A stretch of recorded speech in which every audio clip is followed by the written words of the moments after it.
You're listening to the For I Will Be With You podcast. For I Will Be With You. Daily reflections on recovery from the Bible.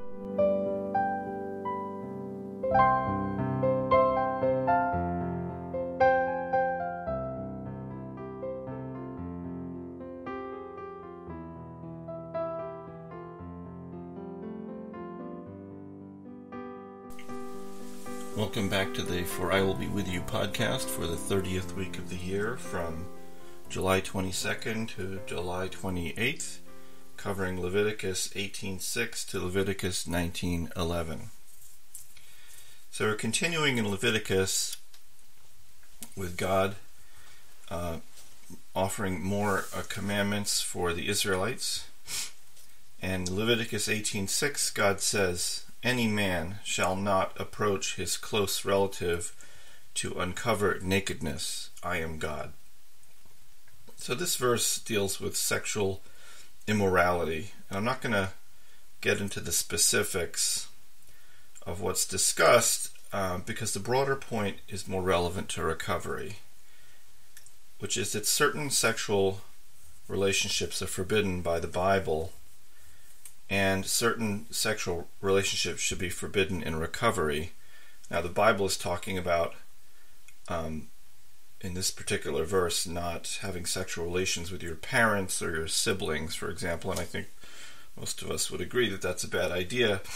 In recovery, we can extend this idea that there are certain people who we really should avoid, especially in early recovery. For example, being romantically involved with drug addicts or alcoholics when you're in recovery is a mistake.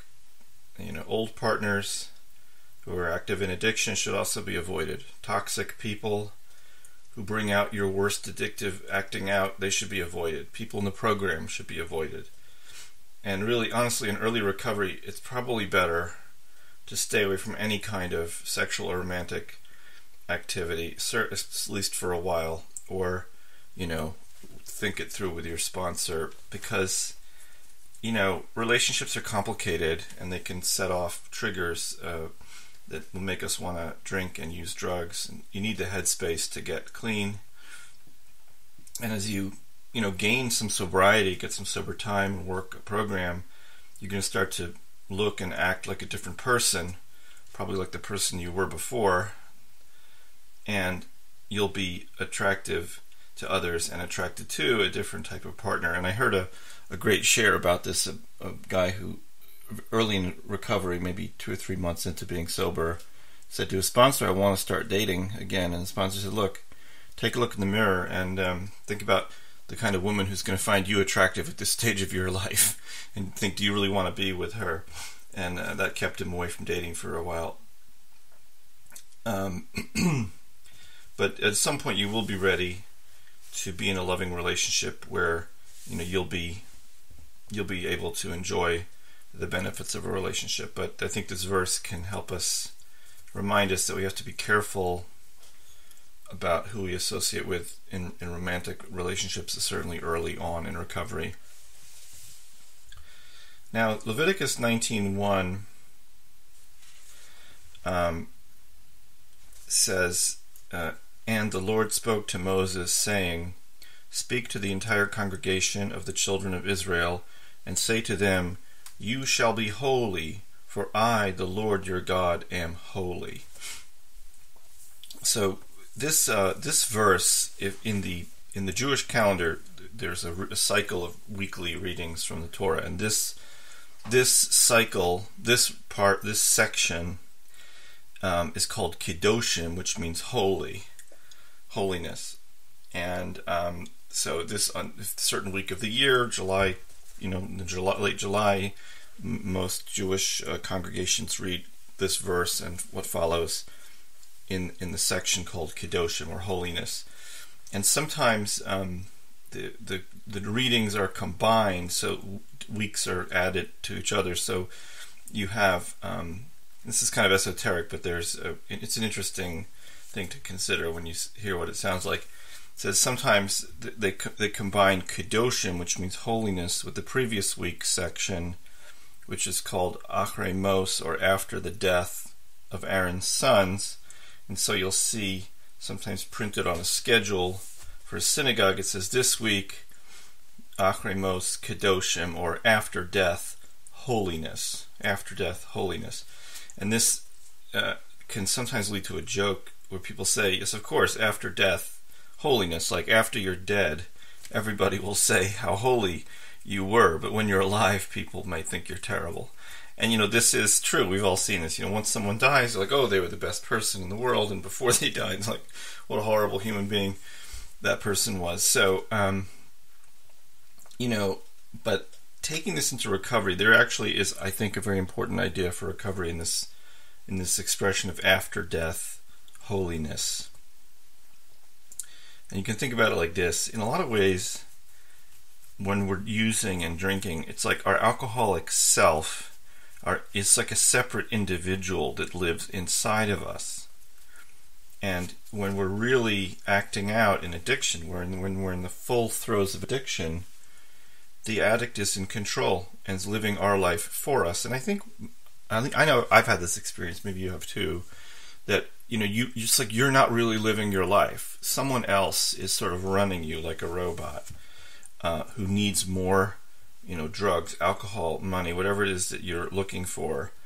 And whoever we really are under the surface is forgotten as the addict self, plunders for his appetites.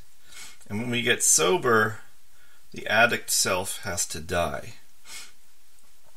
And it's not an instant process. Even when people feel like it's instant, it's more like the addict self is in a coma or something. And usually the addict self doesn't go down without a fight. And sometimes, it can be gradual or fast. Sometimes the addict will go into remission and then reappear. The challenge of early recovery, in this context, you can think of it as almost like dealing with a death. It's like a death of an inner self, not the true inner self, but an alternative inner self, one that is destructive and bad for you, but still dying. It's not a pleasant experience. This is why early recovery is difficult. This is why coming back from a relapse is so hard. It's like you're killing part of yourself that needs to die, but it's still an act of killing. And so after death, holiness, if we can allow or encourage this addict self to die, then we can emerge into holiness. We will have the space to become holy. We'll have the opportunity to become holy. So after death, holiness. After death of the addict self, we can be holy. Continuing with this verse, Leviticus 19:1 to 19:2, says, "And God spoke to Moses, saying, Speak to the entire congregation of the children of Israel, and say to them, You shall be holy, for I, the Lord your God, am holy." God is speaking to us through Moses, telling us that we are each holy. When God says, "You shall be holy," he means you. Yes, you and me. Why are we holy? As the verse states, we are holy because God is holy. God says, "You shall be holy, for I, the Lord your God, am holy." And it's pretty cool, isn't it? We can be holy because God is holy. Of course, we have to do our part. And what God is trying to communicate, I think, in this verse, is that each of us has the spiritual potential to be holy, to be spiritually complete, up to whatever level we're meant to be. Every people are at different levels. We each have a level that we can reach. Whatever that level is, it takes focus and work to get to that level. But God has implanted within us, within each of us, a sort of a personal flame of holiness that we can ignite.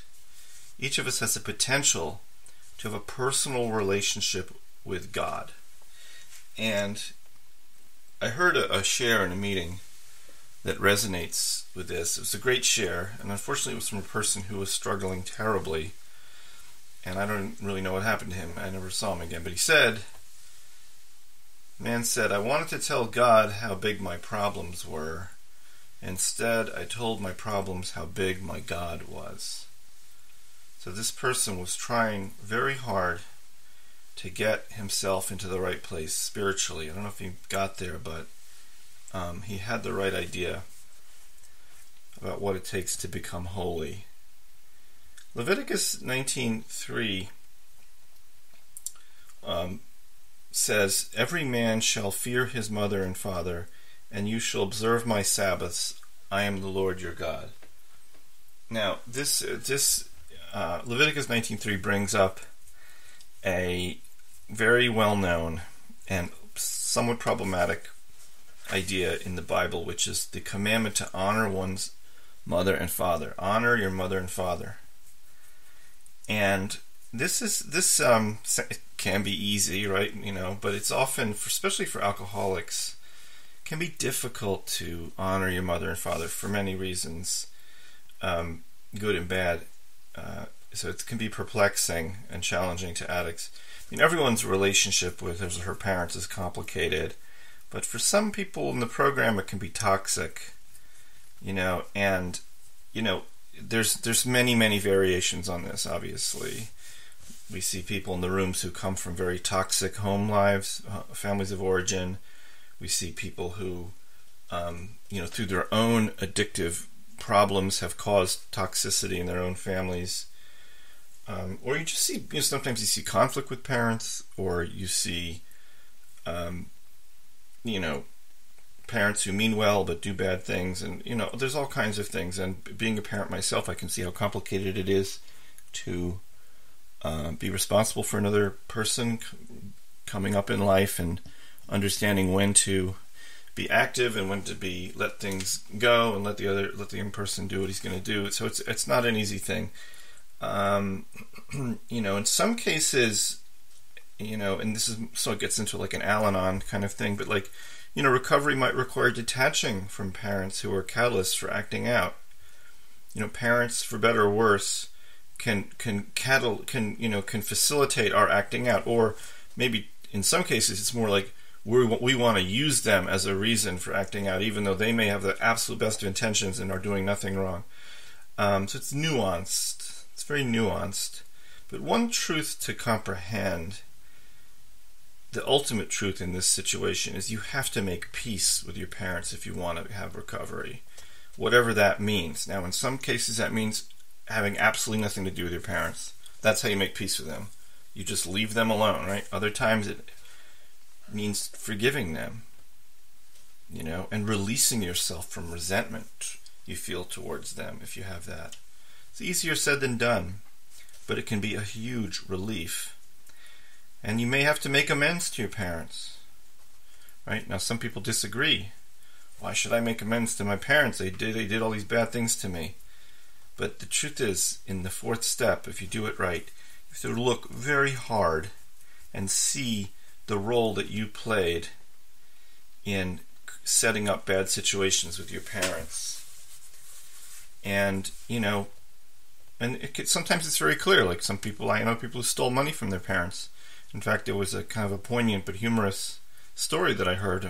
A friend in the program in Los Angeles said he stole not a small amount of money from his father to buy cocaine over the years. So when he was in recovery, it took him a while. He got together whatever it is, $5,000 or whatever, and he gave it back to his father. And he said, "Dad, I just want to tell you I'm sober now, and the 9th step is you have to give back the money you stole." And his father said, "No, the first step is you give back the money you stole." So it just showed, at least, but he was trying, and it was not easy for him to, A, come up with that money, and B, to admit that he'd done this, and C, to give it back. My hat's off to him. But some of us might say, well, why even try? You can't make up for past wrongs, and my parents will never forgive me. You can't unwreck the car. Why try? But you can make living amends. You can be present. You can be good to them. And now here's the question comes up. If you were paying attention, it says, this verse says, "Every man shall fear his mother and father, and you shall observe my Sabbaths." It's one sentence. Honor your father and mother and observe the Sabbath. Now, why is that together in one sentence in the Bible? It's not an accident, right? So what one of the great commentators says is, these things are related, meaning respect for one's parents should not override the Sabbath. So, for example, if your father says, light a fire on the Sabbath, and that's forbidden, you should say no. That's dishonoring your parents, but honoring the Sabbath. So, the takeaway from this is, for recovery, is that a good relationship with parents requires mutual respect. They need to respect where you're coming from. If you want to, observe the Sabbath, you want to observe God's commandments, you want to be sober in recovery, they have to respect that. If they can't respect that, then that's an opportunity to set boundaries and detach. Because, I've heard of this many times, parents are often in denial about their children's alcoholism, or they're just, they're mean or whatever, and they're like, oh, you're not an alcoholic, you're just a pathetic loser, you don't need to go to that, you can have a drink, That's a good time to step away. That's not a time to honor your parents' disrespect for you. Leviticus 19:4 says, you shall not turn to the worthless idols, nor shall you make molten deities for yourself. I am the Lord your God. Now, a molten deity meaning an idol of melted metal cast into the form of an idol. So what does this mean? You shall not turn to an idol. Now, it means basically worshiping an idol. But this turning, the word turning means, it implies that the worshiper of the idol is in a state of emotional and spiritual need, and he turns to the idol. So he turns to the idol, turning away from God. In recovery, we sometimes do this or see this in others, that people turn to spiritually empty solutions to what they think is going to make their life better. Usually not. These kind of things like money, sex, power, status, fun, they provide no answers nor sustenance. There's nothing wrong with money, sex, power, status, and fun. In fact, they're all can be kind of fun if you have them in moderation, right? But if you're trying to fill yourself up with these sort of things, if you crave money, for example, no amount of money will make you happy. Drugs and alcohol, gambling, sexual acting out, these are all just modern incarnations of idolatrous passions. They're all consuming and ultimately worthless. They drain us of our spiritual potential. As we get into recovery and we struggle, there's a temptation to turn ourselves over to these false gods once again. It's like if we think, if we only were just richer, then we won't feel so empty and we won't want to use drugs all the time. This is incorrect, in my opinion. You're using drugs because you're trying to fill your soul with a worthless, idolatrous material. It won't get you anywhere. And the thing to watch out for here, I think, as some of us have experienced, is that addictions often shift.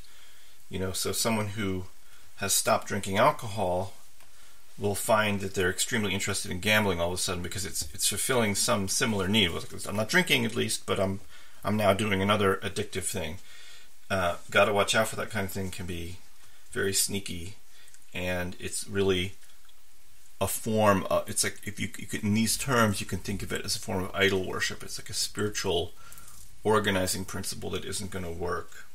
There's only one true God. Leviticus 19:9 says, when you reap the harvest of your land, you shall not complete your reaping to the corner of your field, and the gleanings of your harvest you shall not take. So this is a commandment to give charity to the poor, basically, but in a very specific way for a very specific reason. And what they're saying is, if you imagine that a farmer's field is usually square or rectangular in shape, and when you plow up, when you harvest, you're supposed to kind of curve around the corner and leave that little, I don't know what the geometric term for it, it's like a triangle with an arc-shaped hypotenuse. That area is supposed to be left unharvested. And also anything so that people who are poor and hungry can come and harvest it for themselves so they can have something to eat. And similarly, it says the gleanings of your harvest, if wheat kernels or kernels of grain drop on the ground, leave them there. Someone will come by and pick them up because they need to eat. And this was one of the ways that people gave charity in biblical times. Poor people would stand at the edge of the field and watch the farmer, and when the farmer was done, you would give them a signal and they'd go onto the field and pick up what they could pick up. So the question is, this seems very inefficient. Like, why doesn't the farmer just harvest everything and then write a check, basically? That would be a lot easier. But there's a really important reason spiritually that the farmer is not supposed to do that. And you have to understand also, in biblical times, basically everybody was a farmer. There wasn't like now where 2% of the population is a farmer and everyone else does something else. In those days, pretty much everybody was involved in farming. So this was almost like a general commandment to everybody. And what God is saying is, I know that farming is like back-breaking work. It's extremely hard to grow food out of the ground, and it's very understandable that when you're the farmer, you want to pick up every single piece of grain that you grew because you did the work, right? But what God is reminding us is that crop grew because God wanted it to grow. The food comes from God. The farmer does the work, but the farmer in a way is doing God's work to feed people. And when God says leave the corner of the field unplowed, it's making the farmer admit that the food does not really belong to him. It's like God is like, let him have use of the land to make food. And God is saying, basically, I'll take care of you, of your people, your family, if you take care of my people, the poor. They need my help. They need God's help. So the farmer has to leave that part of the field unharvested. Now in the program we can emulate this commandment and give of ourselves to our fellows in person, one-on-one. Like the farmer, we shouldn't hog our recovery and good fortune. We should share it with newcomers and relapsers, people who are waiting at the corners of our field, so to speak, in need of help. Leviticus 19:11 to 19:12 says, "You shall not steal, you shall not deny falsely, and you shall not lie to one another. You shall not swear falsely by my name, thereby desecrating the name of your God. I am God." So these two verses they run together with several different ideas. Don't steal, don't deny, don't lie to people, and don't swear falsely. So these are three separate things, but they're really related. Because you can think of it like this. To deny falsely means to deny that a piece of stolen property is actually stolen. The person who steals it is accused of stealing. He may then even falsely swear an oath, like, I swear to God that this property is actually mine. According to the commentators, this verse shows a progression of bad behavior that starts with theft. First, we steal something. Then we deny that the stolen property, is stolen. And then we just lie about everything. This can lead to more lying. And ultimately we'll desecrate the name of God by swearing on God's name that it isn't stolen. So it's like a progression of bad behavior. And this is, anybody who's been through, the cycle of addiction will see this, and, obviously it manifests in various degrees of severity, but addicts and alcoholics usually start to lie about themselves to keep out of trouble or get away with things, or give themselves opportunity to drink and use more, and they start to tell lies, and the lies get themselves deeper and deeper, into the hole of dishonesty and addiction. And then at some point, if it really progresses, the addict starts to believe the lie. This is where it really gets toxic, because we're all extremely talented at this kind of rationalization. And as an example, this is a fairly extreme example, but just someone says, the store I stole from was ripping me off with high prices, so I'm just taking back what's mine, right? So I didn't steal. They stole from me. I'm just taking back what's mine. I went in there and grabbed that thing off the shelf because it's really mine. I'm just taking it. The store stole from me. So you can see how degraded a person can get. And, obviously that's a pretty extreme example, but we, as alcoholics, we often get ourselves into that kind of thinking, very toxic, addictive thinking. Addiction thrives in the mind of the liar, and the two conditions feed on each other. The liar becomes a bigger addict, and the addict becomes a bigger and better liar, all in the name of getting and using. So we can only break the addictive cycle if we can find the strength to stop lying. Right? As they say in the traditions, rigorous honesty. Of course, God will help us with this challenge if we can make ourselves swear honestly to God. If you say, I swear to God that I will stop using, and you try your hardest to make this oath stand, you will make progress towards sobriety.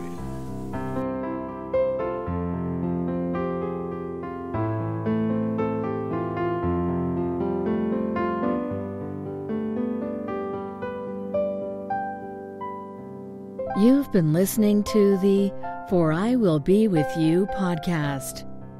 Daily reflections on recovery from the Bible. www.foriwillbewithyou.com